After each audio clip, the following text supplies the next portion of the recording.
What is up, guys? Sebastian here with Strength Stuff, and today I want to talk to you about a topic that a lot of people have problems with. And it seems to be an area of a lot of confusion. That's, should you strength train or should you body build or Olympic lift or whatever it is, trying to find what training modality works for you.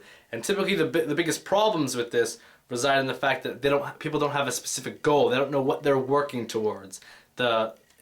The case often becomes jack of all trades, master of none. So you're kind of dabbling at a lot of different pools, but you're not really getting the size gains that you want or the strength gains that you want. And you're kind of left in this middle ground where you're kind of making improvements in some respects, but in many respects you're not. So you don't really know what to do. And to combat this, instead of me telling you what you should be doing, I kind of want to invite you guys to look at what your goals are and prioritize them. Well, what means more to you? The big deadlift, the big squat that you're trying to go for? Or those, the bigger arms, the more mass that you want to weigh 200 pounds? Or whatever the goal is for you, rank them and see which ones are more important. And then structure your working out based upon those goals, because some of them are going to be conflicting. You can't want to gain 10 pounds but cut down to 11% body fat. Those things are not congruent. They don't operate in tandem.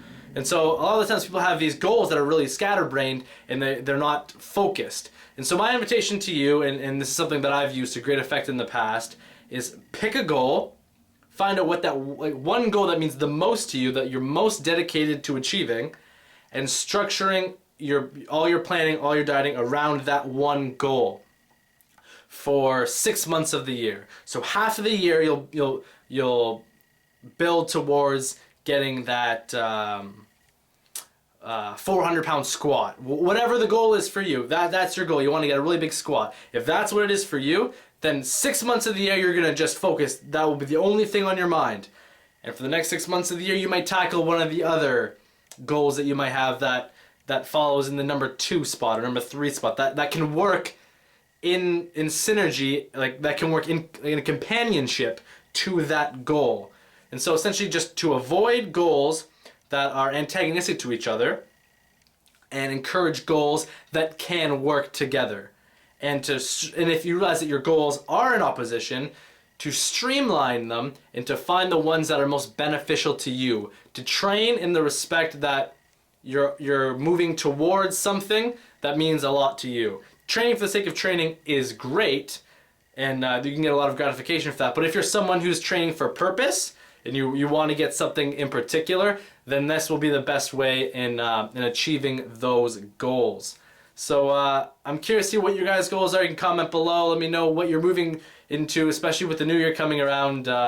It's almost December, which means January and New Year's resolutions are going to come up, and you're going to be setting your goals for 2016. So the best way to kind of set those goals is to understand what your goals are.